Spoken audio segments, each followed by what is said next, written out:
पिछली वीडियो में हमने बात की थी कि स्पीच को कैसे लिखना है प्रेजेंटेबली और बहुत ही अच्छे तरीके से कि हमारे नंबर आए।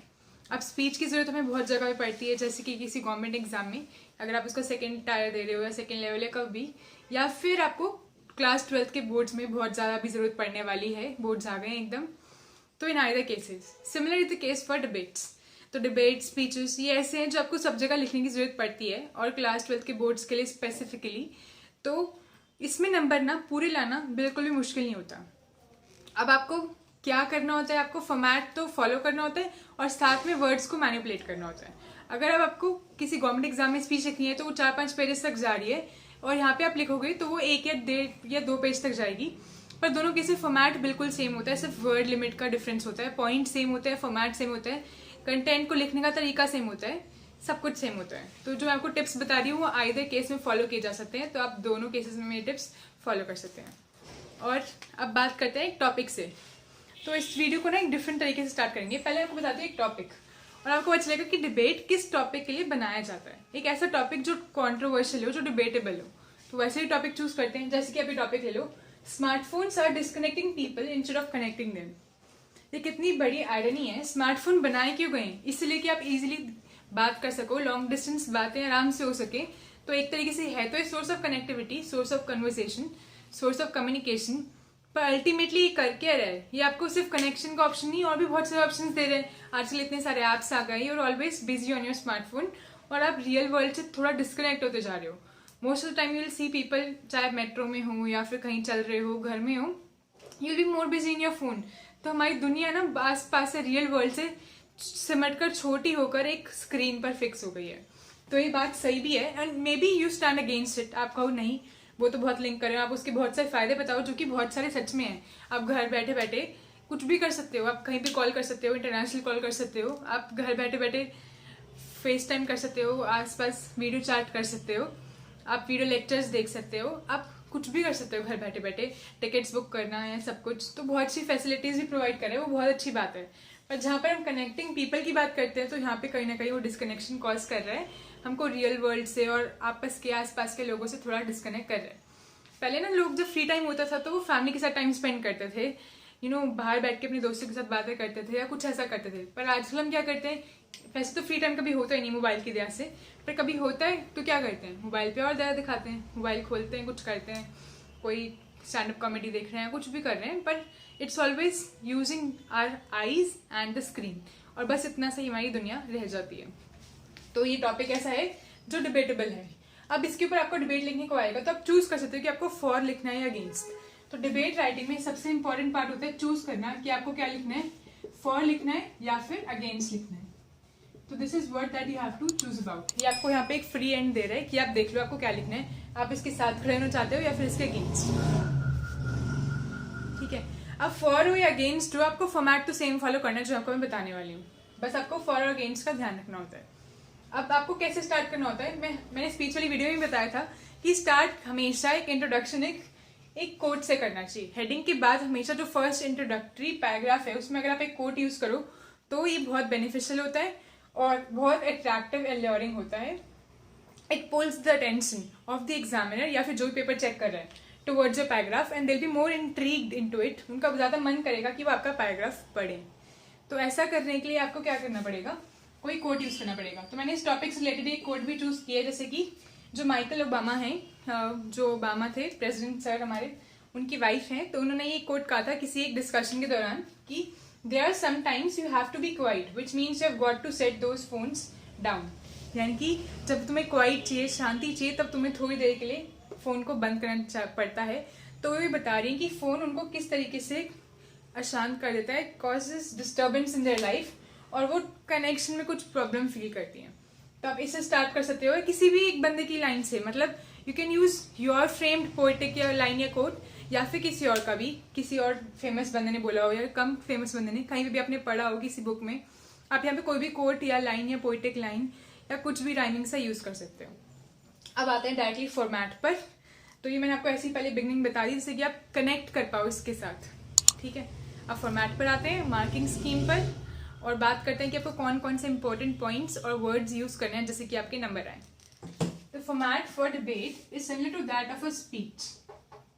ज़्यादा फर्क नहीं है, पर हाँ हम यहाँ पे नंबर ऑफ पैराग्राफ्स इंक्रीज कर सकते हैं। जब हमने स्पीच की बात की थी तो हमने लिखा था कि एक हेडिंग होनी चाहिए, उसके बाद it should be followed by first, second and third paragraph.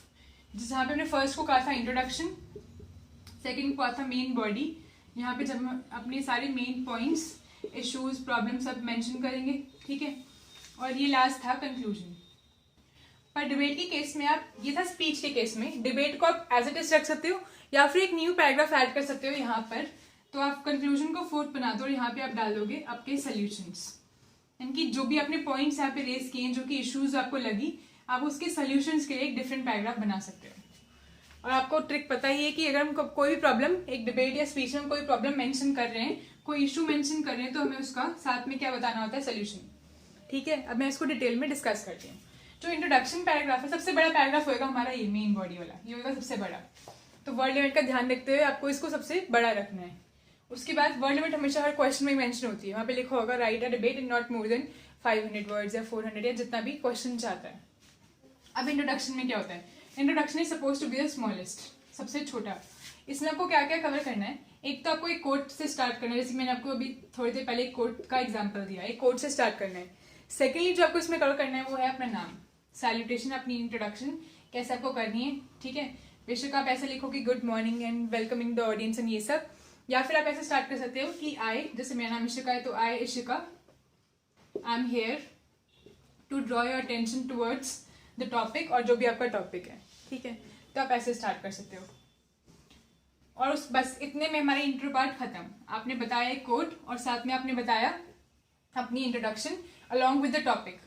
Coat, introduction and topic, इसके साथ हमारा इंट्रोडक्शन खत्म। ये हार्डली 2 या 3 लाइन्स में आ जाएगा, ठीक है। इसके बाद आते हैं मेन बॉडी में। अब मेन बॉडी में क्योंकि आप डिबेट लिख रहे हो, आपको ना, आपके पास हमेशा 3-4 पॉइंट्स होंगे। जैसे मैंने आपको एक स्मार्टफोन वाला टॉपिक बताया, आपके दिमाग में टॉपिक पढ़ते ही कुछ पॉइंट्स आते हैं, तो जो आपको लग रहा है ना मेन पॉइंट्स हैं, ज्यादा इंपॉर्टेंट पॉइंट्स हैं, उनको आप ज्यादा पहले यूज करो। ये होती है टेक्निक। इंपॉर्टेंट पॉइंट, भारी पॉइंट, जो किसी को अट्रैक्ट करे, मस्त पॉइंट है ना, स्ट्रॉन्ग पॉइंट है कोई, तो उसको आप पहले यूज करने वाले हो इसमें, और बाकी पॉइंट्स बाद में। अगर आपके पास 3 पॉइंट्स है तो तीनों पॉइंट्स इसमें आ जाने चाहिए, ठीक है। और कोई अगर आपको उसके रिलेटेड इशू या प्रॉब्लम बतानी है तो वो आएगी, तो उसका सोल्यूशन भी आना चाहिए। या तो आप उस प्रॉब्लम के साथ ही सोल्यूशन लिख सकते हो, या फिर आप सोल्यूशंस के लिए एक अलग से पैराग्राफ बना सकते हो। I generally only limited to 3 paragraphs, आप 4 पैराग्राफ्स बना सकते हो, ठीक है। ये डिबेट के फॉर्मेट में एक्सेप्टेबल है। अब मेन बॉडी में क्या क्या मेंशन करना है मैं आपको थोड़ी देर में बताती हूँ अभी, और कंक्लूजन का भी। पर इससे पहले मैं आपको मार्किंग स्कीम बता देती हूँ। जो फॉर्मेट है ना, ये फॉर्मेट मेंटेन करने के आपके जो नंबर होते हैं वो, और फॉर्मेट और हेडिंग आप कैसे यूज कर रहे हो, इसको मिला के आपकी नंबर बनता है 1 नंबर, ठीक है। उसके अलावा क्या कंटेंट क्वालिटी है, कंटेंट क्या आपका पूरा कंटेंट, जो प्लॉट है, कंटेंट है, थीम है, उसके लिए आपको मिलेंगे 4 नंबर। और इसके अलावा बचते हैं 5 नंबर, वो होते हैं 2 चीजों के लिए। 2.5 पार्ट होता है, ये होता है स्पेलिंग के लिए, स्पेलिंग के लिए, और आप क्या कहते हैं उसे, कितने ग्रामेटिकल एरर्स नहीं करोगे उतने अच्छे रहेंगे, एरर करोगे तो यहाँ से डिडक्ट होंगे मार्क्स। और दूसरे 2.5 होते हैं, वो होते हैं आपकी स्टाइल के लिए, इनोवेशन के लिए और वोकैबुलरी के लिए, कि आप एक्स्ट्रा वर्ड्स, एक्स्ट्रा आइडिया जिसमें यूज कर रहे हो उसके लिए।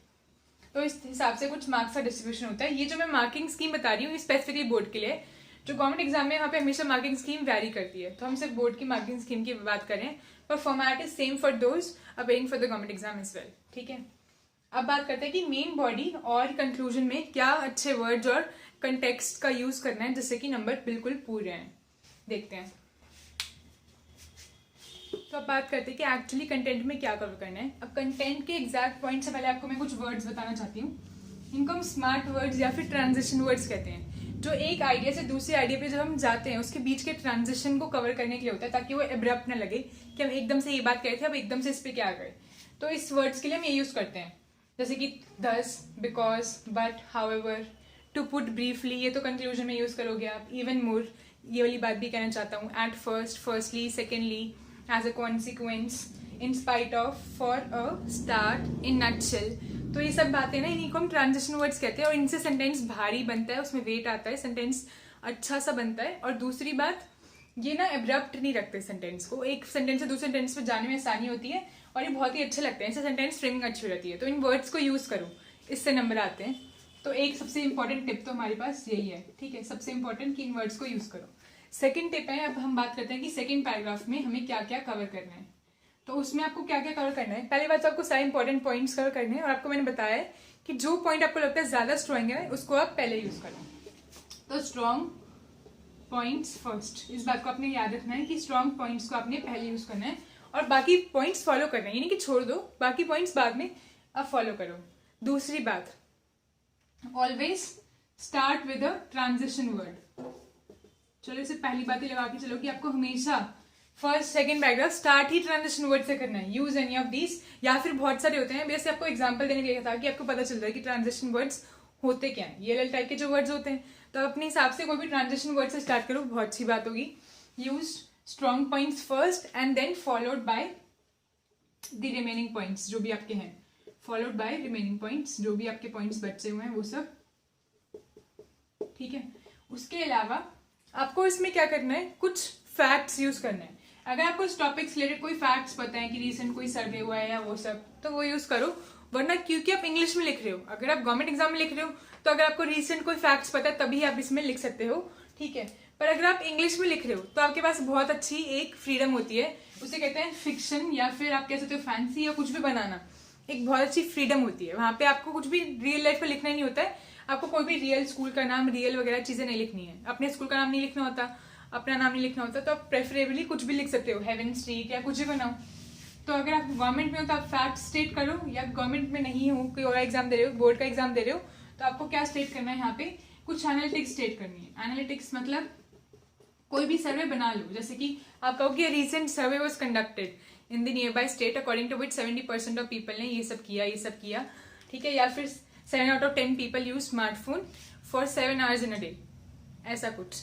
तो कोई एनालिटिक्स यूज करो, एनालिटिक्स बहुत पॉजिटिव पॉइंट होते हैं, और अगर वो रिसेंट किसी इंसिडेंट से, फैक्ट से रिलेटेड हो तो मजा आ जाएगा, इससे अच्छा कुछ नहीं होता।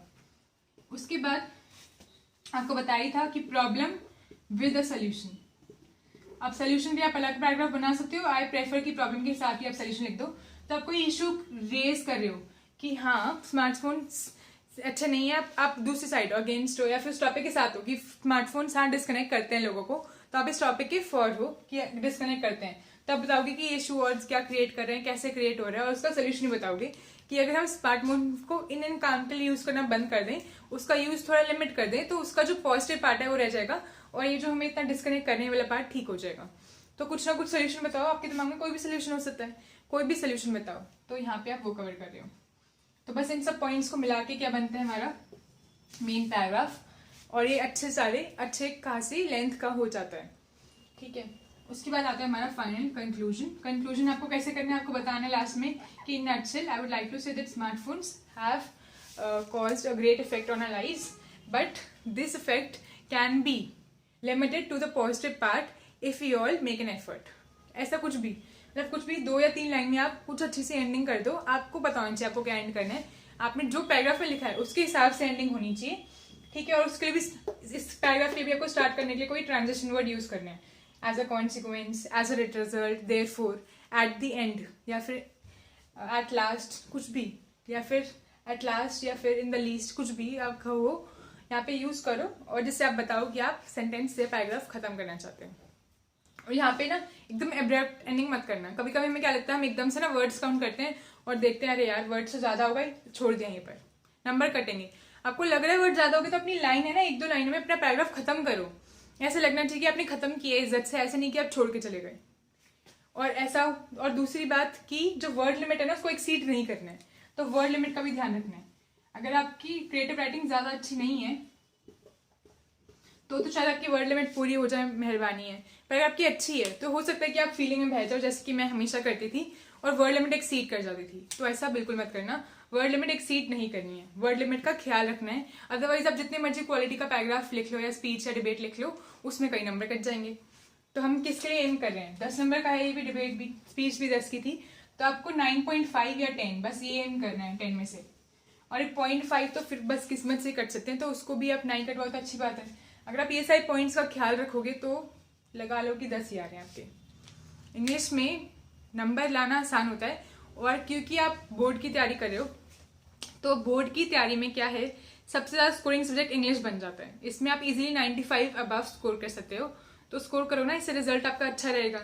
आपको पता ही है कि आजकल की यूनिवर्सिटी जैसे कि दिल्ली यूनिवर्सिटी में एडमिशन के लिए इतनी अच्छी परसेंटेज चाहिए होती है, और तो कोई बात नहीं है, वरना आई डोंट बिलीव इन की गुड मार्क्स लाना अच्छी बात होती है, पर अब यहाँ पे हमें चाहिए अच्छे नंबर। तो उसके लिए परसेंटेज मेंटेन करने का तरीका ये है कि इंग्लिश को अच्छा कर लो, जो ईजी पार्ट्स है उनको तो कम से कम स्ट्रॉन्ग कर लो।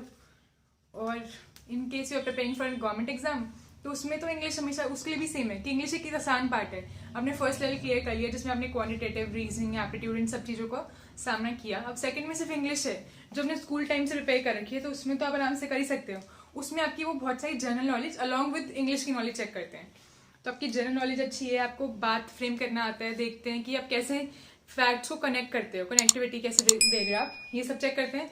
ऑब्वियसली फॉर्मेट तो आना ही चाहिए क्योंकि हमने इतने पहले से स्कूल टाइम से सीखा हुआ है, तो वो तो चेक करेंगे ही। ये सब बातें हैं बस। तो अच्छे से लिखो। आपके और कोई सजेशंस, तो आप मुझे कोई आइडिया बताना चाहते हो, कुछ और इम्प्रूवमेंट हो सकता है इस फॉर्मेट में, या फिर कुछ और पॉइंट्स जो कवर होने चाहिए या फिर रह गए हों, तो आप ऑब्वियसली बता सकते हो थ्रू अ कमेंट, या फिर आप इंस्टाग्राम पे #tripbohemia करके अपने थॉट्स शेयर कर सकते हैं। All the best, bye bye.